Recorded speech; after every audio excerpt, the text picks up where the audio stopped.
All right, here we go with section 3, and here is your focus question. Conservatives also believe Nixon was soft in foreign policy. Certainly, Nixon and Henry Kissinger, his national security advisor, continued their predecessors' policies of trying to undermine governments that seemed to endanger U.S. strategic or economic interests. Nixon sent arms to pro American dictators in Iran, the Philippines, and South Africa. When Chileans elected the socialist Salvador Allende president, the CIA helped his domestic opponents launch a coup on September 11, 1973, that overthrew and killed Allende and installed a bloody regime ruled by General Augusto Pinochet. Thousands of Allende's supporters, including some Americans, were tortured and murdered, while others fled the country. In relations with major communist countries, however, Nixon altered Cold War tensions. Nixon launched his political career as a militant anti-communist, but he and Kissinger were realists. They were more interested in power than ideology and preferred stability to endless conflict. Nixon hoped that better relations with the Soviets would pressure North Vietnam to end the Vietnam War on terms acceptable to America. Nixon also realized that China had its own interests separate from those of the Soviets and would soon be a major world power.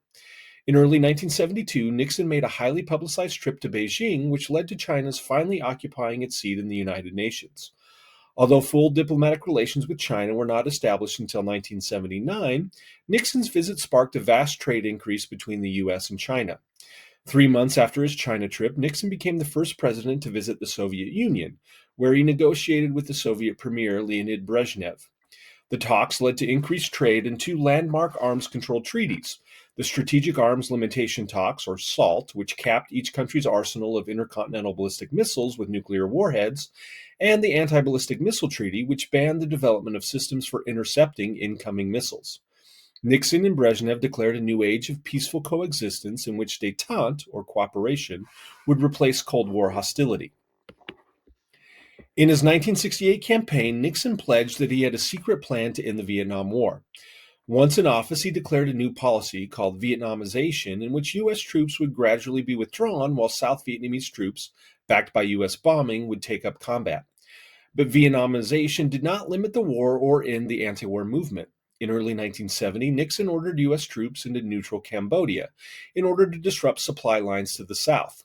But the invasion did not achieve its military goals, and it destabilized the Cambodian government, starting a chain of events that brought to power the Khmer Rouge, who forced most Cambodians to migrate into the countryside and massacred millions, and sparked the largest student protest in U.S. history.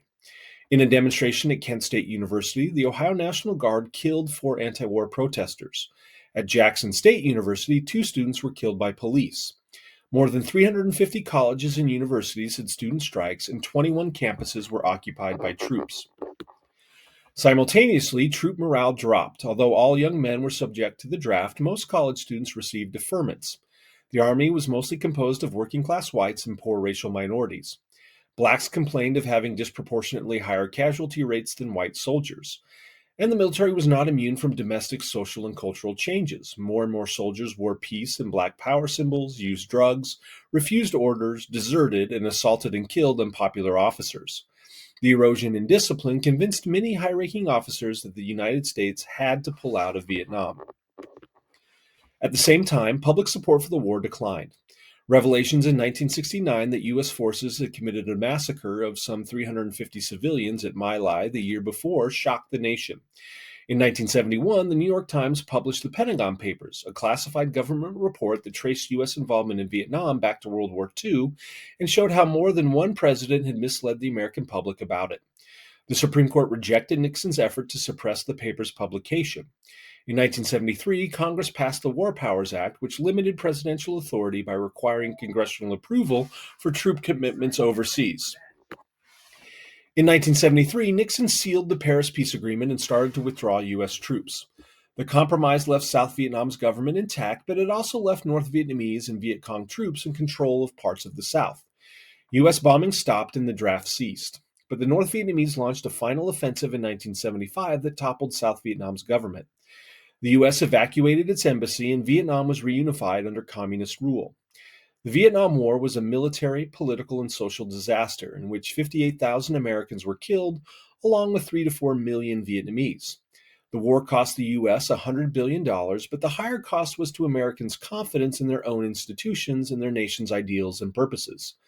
Some took the lesson that the U.S. should be extremely reluctant to send troops overseas, sometimes called the Vietnam Syndrome.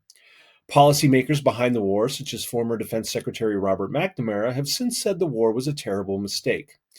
Ignorance of the history and culture of Vietnam and a misguided belief that every communist movement in the war was a Soviet puppet were significant mistakes, according to McNamara. The New York Times and many others rejected McNamara's apology and maintained that the United States had the right to decide the fate of a faraway people about whom it knew almost nothing. To run against Nixon in 1972, Democrats chose Senator George McGovern, a liberal from South Dakota. George Wallace rallied the party's Southern and blue-collar base with a racial and populist appeal. McGovern, a strong opponent of the Vietnam War, won the nomination to the discomfort of the broad Democratic middle.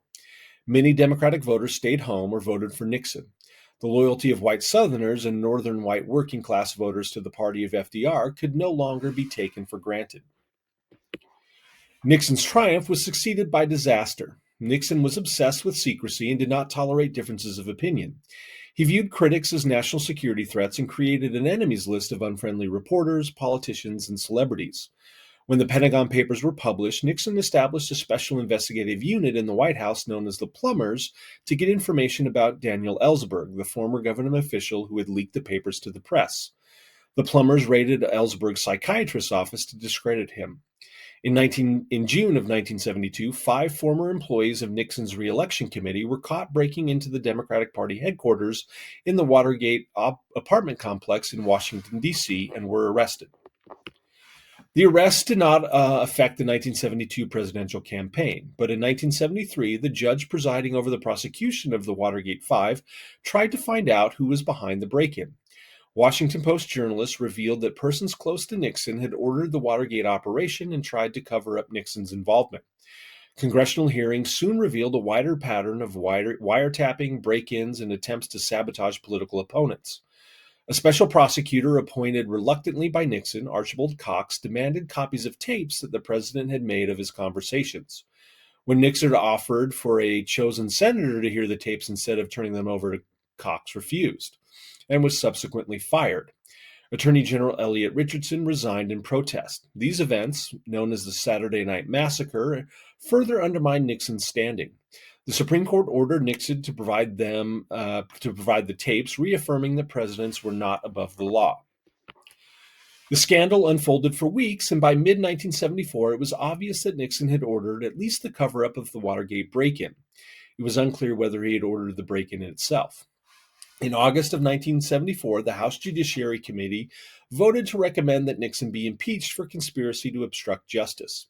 Nixon soon became the only president to resign. His presidency is the classic example of the abuse of political power.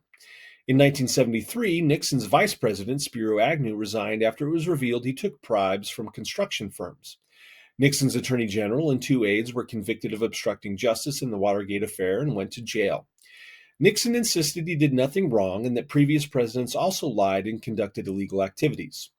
While not excusing Nixon, subsequent Senate hearings held by Frank Church of Idaho revealed a history of abusive actions by every Cold War-era president, including the Federal Bureau of Investigation spying on millions of Americans and disruptions of civil rights groups, and CIA covert operations to overthrow foreign governments, assassinate foreign leaders, and organize a secret army in Laos bordering Vietnam.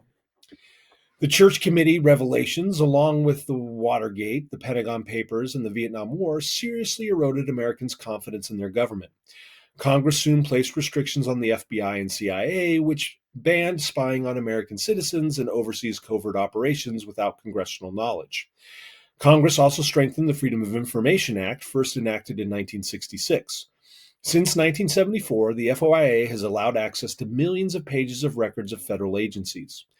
While liberals celebrated Nixon's downfall, they did not realize that liberalism itself, the idea that government can be trusted to take positive action to solve social problems and promote the public good and individual freedom, was damaged by these events. These events contributed greatly to a growing public belief that a powerful central government could not be trusted, and it distracted Americans from the looming economic crisis that shook America in the 1970s. So that's the end of section 3. We'll be back for section 4.